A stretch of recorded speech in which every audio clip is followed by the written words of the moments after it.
जय हिंद। कैसे हैं आप सब दोस्तों। Punjab and Haryana high court की तरफ से नोटिफिकेशन आया है for the post of clerk. जी हाँ, Punjab and Haryana high court के अंडर जो भी सबऑर्डिनेट कोर्ट हैं in the state of Haryana, तो इसमें क्लर्क की पोस्ट के लिए वैकेंसी आई है। पोस्ट अगर देखूं, नंबर ऑफ पोस्ट या नंबर ऑफ वैकेंसी, तो काफ़ी अच्छी खासी पोस्टें आई हैं। सो वैसे सभी मेरे दोस्त जो एक सिंपल ग्रेजुएट हैं, चाहे वो किसी भी स्ट्रीम से हों, डजेंट मैटर, आप इस पोस्ट के लिए अप्लाई कर सकते हैं। आप एलिजिबल हैं, तो चाहे आप आर्ट्स के फील्ड में हो या फिर आपने साइंस से किया हो या कॉमर्स से किया हो, आपने कोई भी टेक्निकल भी किया हो, अगर आपने ग्रेजुएशन किया हुआ है तो आप एलिजिबल हैं, आप इसके लिए अप्लाई कर सकते हैं। तो दोस्तों, आज के इस वीडियो में Punjab and Haryana high court के इस नोटिफिकेशन को डिटेल में जानेंगे, कंप्लीट जानेंगे। जो भी इंपॉर्टेंट बातें हैं वो सारी बातें आपको बताऊंगा, ताकि आप जब आप फॉर्म फिल करें तो फॉर्म फिल करने से पहले जो भी इंपॉर्टेंट बातें आपको पता होनी चाहिए वो सारी बातें बताऊंगा। सो प्लीज़ वीडियो में लास्ट तक बने रहिएगा, वीडियो काफ़ी इन्फॉर्मेटिव होगा। एंड अगर अभी तक आपने चैनल को सब्सक्राइब नहीं किया तो प्लीज़ चैनल को सब्सक्राइब कर लीजिएगा, वीडियोस को लाइक एंड शेयर किया कीजिएगा। इस नोटिफिकेशन का जो PDF लिंक है और इसका जो अप्लाई लिंक है डिस्क्रिप्शन में दिया हुआ है। आप पहले नोटिफिकेशन को अच्छे से गो थ्रू होइएगा, फिर आपको लगे कि यू आर एलिजिबल, फिर आपको ये फॉर्म जरूर अप्लाई करना चाहिए। वैसे एलिजिबल नहीं होने का कोई रीज़न नहीं है, मुझे ऐसा नहीं लगता है। बिकॉज जो भी ग्रेजुएट हैं, चाहे आपने सिंपल ग्रेजुएशन किया हुआ हो, चाहे आपने आर्ट्स से किया हो, है ना, लाइक होम साइंस किया है आपने, तो आप किसी भी स्ट्रीम से आपने ग्रेजुएशन किया हुआ है, आप इसके लिए एलिजिबल हैं, आप इसके लिए फॉर्म अप्लाई कर सकते हैं। एज का भी जो मार्जिन है वो काफ़ी डिफरेंस है एज में भी। तो एज में भी ऐसा कुछ नहीं है कि आपका एज ख़त्म हो गया होगा, क्योंकि एज भी काफ़ी ज़्यादा है, जिस पे अभी आगे बताऊंगा मैं। सो ये मेल और फीमेल दोनों के लिए हैं, दोनों अप्लाई कर सकते हैं। ये एक परमानेंट पोस्ट है। अगर आपको इस नोटिफिकेशन पे कुछ भी डाउट हो या कुछ भी कंफ्यूजन हो तो आप प्लीज़ कमेंट बॉक्स में जाइए, वहाँ पे कमेंट कीजिए। मैं यहाँ पे हूँ आपके सारे क्वेरी का आंसर देने के लिए।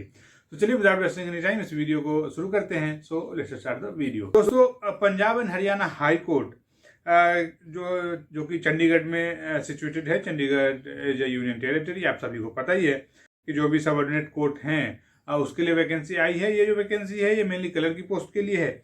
और इसमें अगर इसके एप्लीकेशन स्टार्ट डेट की बात करूं तो ये 15 अक्टूबर 2022 ऑलरेडी स्टार्ट हो चुका है, online submission of application. And इसकी एप्लीकेशन की जो लास्ट डेट है वो 30 अक्टूबर 2022 है। तो ओनली 15 दिन का टाइम आपको मिला है, 15-16 दिन का, जिसमें कि आपको बस अभी 10-11 दिन का टाइम बचा हुआ है। तो आप सभी जो भी कंपटीशन की तैयारी करते हैं, जो भी मेनली अगर आप हाई कोर्ट या किसी कोर्ट में जाना चाहते हैं या आप किसी दूसरे फील्ड की तैयारी करते हैं कंपटीशन की, तो आपके लिए ये गोल्डन अपॉर्चुनिटी है। बिकॉज इसमें जब अगर आप SSC की तैयारी करते हैं या फिर अगर दूसरे आप SSC या सबऑर्डिनेट सिलेक्शन बोर्ड की तैयारी करते हैं, तो उन सब में जो भी क्वेश्चंस आते हैं वो सेम क्वेश्चन इसमें भी आएगा। उसमें आपको टाइपिंग आनी चाहिए, इसमें भी आपको टाइपिंग होना चाहिए, आपको पता होना चाहिए typing in English. So I don't think कि आपको इसमें कोई भी ऐसा रीजन है कि आपको ये फॉर्म नहीं फिल करना चाहिए। तो आप सभी एलिजिबल हैं और आप सभी को ये फॉर्म जरूर अप्लाई करना चाहिए। चलिए दोस्तों, अगर आगे इसके एग्ज़ाम डेट की बात करूँ, जो Punjab and Haryana high court की तरफ से इसके एग्ज़ाम डेट के बारे में भी बताया गया है। ये जो एग्ज़ाम होगा ये नवंबर या दिसंबर 2022 में ये एग्ज़ाम कंडक्ट करा लिया जाएगा Punjab and Haryana high court की तरफ से। एग्जैक्ट डेट अभी पता नहीं है। एग्जैक्ट डेट आपको Punjab and Haryana high court जो भी आपका मेल या फिर आपका जो फ़ोन नंबर है उस पर ये आपको इंटीमेट कर देगी। चलिए दोस्तों, अगर एज की बात करूं तो जैसा कि मैंने आपको पहले बताया कि एज का जो डिफरेंस है, मतलब इन बिटवीन जो एज होना चाहिए वो काफ़ी वास्ट है, काफ़ी बड़ा गैप है इसमें। तो ऐसा कोई भी मेरे कोई भी ऐसे दोस्त नहीं होंगे, ऐसा कोई भी नहीं होगा जो इसके लिए एलिजिबल नहीं हो। सो जो एज है वो मिनिमम 18 ईयर्स एंड जो मैक्सिमम एज है वो 42 ईयर्स होना चाहिए। यस, 18 से 42 साल के बीच में आपका एज होना चाहिए। ये जो एज का कैलकुलेशन है ये एज ऑन 1 जनवरी 2022 है। 1 जनवरी 2022 तक आपकी minimum age 18 years and maximum 42 years होनी चाहिए। एज पर गवर्नमेंट रूल इसमें रिलैक्सेशन भी अवेलेबल है। तो वैसे सभी मेरे दोस्त जिनको अपर एज में रिलैक्सेशन मिलता है वो इसमें भी रिलैक्सेशन अवेल कर सकते हैं। चलिए दोस्तों, अगर इसके एजुकेशन क्वालिफिकेशन की बात करूं तो जैसा कि मैंने आपको पहले बताया ऑलरेडी कि education qualification is very simple. You must be a simple graduate. simple graduate means from any stream you have done graduation, then you are eligible. You have done graduation either from science, arts, commerce, you have any engineering degree, you are eligible, you are quite eligible to apply for this post. So I request you, if you are a simple graduate, then you should must apply for this post. And दोस्तों अगर इसके number of post की बात करूँ तो जैसा कि मैंने आपको बताया कि नंबर ऑफ पोस्ट काफ़ी अच्छा खासा है। तो जो टोटल नंबर ऑफ पोस्ट है वो 390 है। 390 पोस्टों के लिए वैकेंसी आई है। सो नंबर ऑफ, वैसे भी मैं आपको हमेशा बताता हूँ कि नंबर ऑफ पोस्ट देख के कभी भी आपको फॉर्म अप्लाई नहीं करना चाहिए, बिकॉज अगर नंबर ऑफ पोस्ट देख के अगर आप फॉर्म अप्लाई करेंगे तो आपका सिलेक्शन कभी भी नहीं होगा। आपको हमेशा अगर एक भी वैकेंसी निकले और अगर आप एलिजिबल हैं तो आपको उसके लिए अप्लाई ज़रूर करना चाहिए, बिकॉज लक किसी ने नहीं देखा है, क्या पता वो जो एक पोस्ट है वो आप ही के लिए निकला हो। तो यहाँ तो वैसे भी 390 पोस्ट हैं, तो नंबर ऑफ पोस्ट काफ़ी अच्छा खासा है और आपको इसके लिए अप्लाई ज़रूर करना चाहिए। चलिए दोस्तों, अगर आगे इसके एप्लीकेशन फ़ी की बात करूँ तो जो एप्लीकेशन फ़ी है वो for the category of general UR 825 rupees है, 825 रुपये हैं। And for the category of SC, ST, BCA, BCB and ESM ex serviceman of the state of Haryana, ये 525 रुपीज़ है। वैसे ही अगर फीमेल कैंडिडेट की बात करूं तो जो फीमेल कैंडिडेट हैं उसमें जो जनरल कैटेगरी से बिलोंग करती हैं उनके लिए 625 रुपीज़ है एप्लीकेशन फ़ी। एंड जो फीमेल कैंडिडेट जो SC, ST, BCA, BCB, ESM of the state of Haryana जो हैं वो 525 रुपीज़ उनको एप्लीकेशन फ़ी पे करना पड़ेगा। वैसे दोस्तों अगर आगे इसके सिलेक्शन प्रोसेस की बात करें कि ये जो पूरा का पूरा सिलेक्शन प्रोसेस है Punjab and Haryana high court का, ये कितने फेज़ में कंप्लीट होता है, तो दोस्तों ये मेनली 3 या 4 फेज में कंप्लीट होगा। जो पहला फेज है वो CBT होगा। CBT मतलब कंप्यूटर बेस्ड टेस्ट होगा। जो रिटन एग्ज़ाम होगा आपका वो कंप्यूटर बेस्ड होगा। एंड जो दूसरा फेज है जब आप CBT क्वालिफाई करते हैं फिर आपका CPT होगा, कंप्यूटर प्रोफिशिएंसी टेस्ट आपका देखा जाएगा। दोस्तों ये जो कंप्यूटर प्रोफिशिएंसी टेस्ट है ये 2 पार्ट में डिवाइड होता है, पार्ट 1 एंड पार्ट 2, जिसके बारे में अभी आगे बताता हूँ आपको। वैसे जब आप CPT क्वालिफाई कर लेंगे फिर आपका जो होगा वो DV होगा, document verification. And after document verification एक फाइनल मेरिट लिस्ट बनेगा and on the basis of merit list आपका सिलेक्शन होगा। ये जो मेरिट लिस्ट बनेगा ये purely on the marks obtain in written examination, because जो CPT होगा कंप्यूटर प्रोफिशिएंसी टेस्ट वो just for qualifying in nature होगा।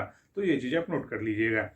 तो दोस्तों अगर आगे इसके एग्जाम पैटर्न की बात करूं कि जो रिटन एग्जाम होगा वो कैसा होगा और उसमें क्या क्या पूछा जाएगा, तो जो रिटन एग्जाम होगा, एक रिटन एग्जाम होगा ये 2 घंटे का होगा, कंप्यूटर पे होगा। CBT होगा, कंप्यूटर बेस्ड टेस्ट होगा। 2 घंटे का एग्जाम होगा। इस 2 घंटे में ये जो रिटन एग्जाम है ये 2 पार्ट में कंसिस्ट है। जो पहला पार्ट है वो जीके का है, जनरल नॉलेज से क्वेश्चन होगा। ये जो जनरल नॉलेज का क्वेश्चन होगा ये 50 क्वेश्चन होगा, 50 मार्क्स कैरी करेगा एंड ये ऑब्जेक्टिव टाइप का होगा। उसके बाद जो दूसरा सेक्शन है रिटन एग्जाम का वो इंग्लिश कॉम्प्रिहेंशन का है। ये जो इंग्लिश कंपोजिशन या इंग्लिश कॉम्प्रिहेंशन है ये इसमें 20 मार्क्स का जो क्वेश्चन पूछा जाएगा वो ऑब्जेक्टिव टाइप का होगा। मतलब कि 20 क्वेश्चन होगा वो ऑब्जेक्टिव टाइप का होगा, 1 मार्क कैरी करेगा। एंड जो इंग्लिश कंपोजिशन का जो दूसरा सब सेक्शन है ये सब्जेक्टिव टाइप का होगा, जिसमें आपको essay writing, letter writing, precis writing, translation आपको आना चाहिए। ये 30 मार्क्स का होगा, ये डिस्क्रिप्टिव होगा। 30 मार्क्स का डिस्क्रिप्टिव होगा और जो 70 मार्क्स है वो ऑब्जेक्टिव टाइप का क्वेश्चन होगा। तो आपको एस्से राइटिंग या फिर एस्से इंग्लिश में जो लेटर लिखना होता है या फिर प्रेसिस लिखना होता है, प्रिसाइज करना जो होता है, एक पैराग्राफ देंगे और वहाँ पे आपको उस पैराग्राफ को पढ़ना है, उसको समझना है और फिर उसको अपने लैंग्वेज में उसको प्रिसाइज करके लिखना है। उसके अलावा आपको ट्रांसलेशन भी आना चाहिए। मतलब आपको इंग्लिश में एक पैरा दिया गया होगा, वहाँ पे आपको उसको हिंदी में ट्रांसलेट करना होगा या फिर अगर हिंदी में है तो उसको इंग्लिश में ट्रांसलेट करना होगा। तो ये थोड़ा आप प्रैक्टिस कर लीजिएगा, बिकॉज मार्केट में बहुत सारे बुक्स आते हैं इसके ऊपर, तो आप कोई भी बुक लेके आप प्रैक्टिस कर सकते हैं। तो दोस्तों ये तो रहा रिटन एग्ज़ाम जो कि 100 मार्क्स का होगा और इसके लिए आपको 2 घंटे का टाइम मिलेगा। सबसे बड़ी बात बताऊं कि जो सेक्शन क्वालिफाई करना है इसमें, मतलब जीके में आपको मिनिमम 33% मार्क्स लाना है। वैसे ही जो इंग्लिश का है उसमें जो ऑब्जेक्टिव टाइप का है उसमें भी 33% मार्क्स लाना है, एंड जो सब्जेक्टिव टाइप का है उसमें भी 33% मार्क्स लाना है। जो ओवरऑल क्वालिफाइंग मार्क्स है वो 40% मार्क्स है। एटलीस्ट आपको 40 मार्क्स आना चाहिए ये जो कंप्यूटर बेस्ड टेस्ट है, रिटन एग्जाम, वो क्वालिफाई करने के लिए। तो ये चीज़ आप नोट कर लीजिएगा। वैसे दोस्तों सबसे इंपॉर्टेंट बात कि ये जो एग्जाम होगा रिटन एग्जाम, इसमें नेगेटिव मार्किंग है। तो आप जब भी एग्जाम देने जाएं, मैं हमेशा बोलता हूँ नेगेटिव मार्किंग वाले एग्जाम में आपको नेगेटिव मार्किंग को माइंड में रख के तभी आपको अटैम्प्ट लेना चाहिए, बिकॉज बहुत ज़्यादा अटैम्प्ट लेने से आपका जो खेल है वो गड़बड़ा सकता है। सो नेगेटिव मार्किंग वाले एग्जाम में थोड़ा सा आपको प्रिकॉशन लेना चाहिए और अटैम्प्ट लेने से बचना चाहिए। वैसे दोस्तों ये जो उसके बाद जब आप रिटन एग्जाम क्वालिफाई कर लेते हैं, फिर you will be called for CPT, computer proficiency test. Computer proficiency test जो है ये 2 पार्ट में कंसिस्ट होगा, पार्ट 1 एंड पार्ट 2। जो पार्ट 1 है उसमें स्प्रेडशीट टेस्ट होगा। एक आपको स्प्रेडशीट तैयार करना होगा। स्प्रेडशीट तैयार करने में ये 10 मार्क्स का होगा और इसके लिए आपको 10 मिनट का टाइम दिया जाएगा। इस 10 मार्क्स में से आपको मिनिमम 40% मार्क्स मीन्स 4 मार्क्स आपको लाने हैं इस स्प्रेडशीट को तैयार करने में। तो 4 मार्क्स अगर आप लाते हैं, फिर आपका जो पार्ट 2 है जो कि टाइपिंग टेस्ट है, वो क्वेश्चन आपका चेक किया जाएगा। अगर आपने जो पार्ट 1 है सीपीटी का, उसमें अगर आप 40% मार्क्स मतलब 4 मार्क्स अगर आप नहीं ऑब्टेन करते हैं, फिर आपका जो पार्ट 2 है जो कि रिटन जो कि टाइपिंग टेस्ट है वो चेक नहीं किया जाएगा। तो ये चीज़ आप नोट कर लीजिएगा। तो दोस्तों जो पार्ट 2 है सीपीटी का वो कंप्यूटर टाइपिंग टेस्ट है। ये जो टाइपिंग टेस्ट है ये इंग्लिश टाइपिंग टेस्ट है। इंग्लिश में आपको टाइपिंग आपसे लिया जाएगा और इंग्लिश में जो मिनिमम स्पीड ये Punjab and Haryana high court मांग रही है वो 30 वर्ड पर मिनट आपका स्पीड होना चाहिए। तो ये चीज़ आप नोट कीजिएगा कि 30 वर्ड पर मिनट आपका स्पीड, मतलब 30 वर्ड पर मिनट का स्पीड का मतलब है कि आपका जो स्पीड होना चाहिए वो 40 या 45 एंड अबव होना चाहिए। बिकॉज वहाँ जब आप एग्जाम सेंटर में टाइपिंग देने के लिए बैठते हैं तो वहाँ आपका स्पीड ऑटोमेटिकली थोड़ा कम हो जाता है। तो ये चीज़ आप नोट कर लीजिएगा। तो आपके पास टाइम है। अगर आप टाइपिंग नहीं भी जानते हैं तो टाइपिंग सीखना इज़ वेरी इजी। आप किसी भी टाइपिंग इंस्टीट्यूट में जाके वहाँ पे टाइपिंग सीख सकते हैं। आपके पास काफ़ी टाइम है। एंड जब आप दोस्तों सीपीटी क्वालिफाई कर लेते हैं, उसके बाद एक merit list, common merit list draw किया जाएगा। ये जो मेरिट लिस्ट होगा ये purely on the basis of marks obtained in written exam, क्योंकि सीपीटी है, CPT is just for qualifying in nature. तो आपका जो रिटन एग्ज़ाम है वो काफ़ी अच्छा जाना चाहिए फॉर क्वालिफाइंग इन एग्जामिनेशन या फिर फॉर फाइनल सिलेक्शन। तो आपका रिटन एग्ज़ाम अच्छा जाना चाहिए, आपको रिटन एग्ज़ाम की तैयारी करनी चाहिए। वैसे सभी मेरे दोस्त जो कंपटीशन की तैयारी करते हैं उनके लिए ये वैकेंसी काफ़ी इंपॉर्टेंट खास है, क्योंकि इसमें कुछ भी ऐसा नहीं है जो आप उसकी तैयारी नहीं करते हो या फिर उसके लिए आपको एक्स्ट्रा एफर्ट देना हो। तो ये बहुत इजी है, बहुत सिंपल है। आप सभी को ये फॉर्म अप्लाई करना चाहिए। सभी इसके लिए एलिजिबल हैं। ऑल इंडिया वैकेंसी है, मेल एंड फीमेल सभी के लिए परमानेंट पोस्टें हैं। सो दोस्तों, और at last but not list, अगर इसकी सैलरी की बात करूँ तो सैलरी इज़ वेरी गुड। आपको सैलरी काफ़ी अच्छी खासी सैलरी मिलेगी, हैंडसम सैलरी आपको मिलेगी। तो सैलरी वाइज भी आपको नहीं सोचना है। और Punjab and Haryana high court या फिर दूसरे कोर्ट में जो वहाँ का जॉब होता है, ये आई नो, मेरे बहुत सारे दोस्त हैं वहाँ पे, काफ़ी अच्छा जॉब उनका एटमॉस्फेयर या फिर जॉब लोकेशन या फिर काम करने का तरीका काफ़ी अच्छा होता है। Salary is also good. उसके अलावा बहुत सारी चीज़ें आपको एक्स्ट्रा मिलती हैं। सो वैसे सभी मेरे दोस्त जो कंपटीशन की तैयारी करते हैं, आपको ये फॉर्म जरूर फिल करना चाहिए। सो दोस्तों, आज की इस वीडियो में Punjab and Haryana high court के इस नोटिफिकेशन की जो भी इंपॉर्टेंट बातें थी, जो कि क्लर्क के लिए थी, वो सारी बातें मैंने आपको बता दी है। आई होप आपको ये वीडियो अच्छा लगा होगा। आपको अगर ये वीडियो थोड़ा सा भी अच्छा लगा इतना सा भी, तो प्लीज चैनल को सब्सक्राइब कर लीजिएगा, वीडियोज़ को लाइक एंड शेयर कीजिएगा। इस नोटिफिकेशन का पीडीएफ लिंक है, इसका जो अप्लाई लिंक है डिस्क्रिप्शन में दिया हुआ है। आप पहले डिस्क्रिप्शन में जाइए, अच्छे से नोटिफिकेशन को गो थ्रू होइए, फिर जाके आप अप्लाई लिंक पे क्लिक करके अप्लाई कीजिए। वैसे दोस्तों, अगर आपको इस नोटिफिकेशन में कुछ भी डाउट हो, कुछ भी कंफ्यूजन हो, आपको ऐसा लगे कि आपको समझ नहीं आ रहा है, तो प्लीज़ कमेंट बॉक्स में जाइए, कमेंट बॉक्स में जाके कमेंट कीजिए। मैं यहाँ पे हूँ आपके सारे क्वेरी का आंसर देने के लिए। तो दोस्तों, चलिए आज के इस वीडियो में Punjab and Haryana high court के इसी नोटिफिकेशन पे आपसे बात करना था, आपको सारी बातें बताई। आई होप आपको ये अच्छा लगा होगा। फिर मिलता हूँ किसी दूसरे वीडियो में, किसी नई वैकेंसी के साथ या किसी नई अपडेट के साथ। तब तक के लिए जय हिंद।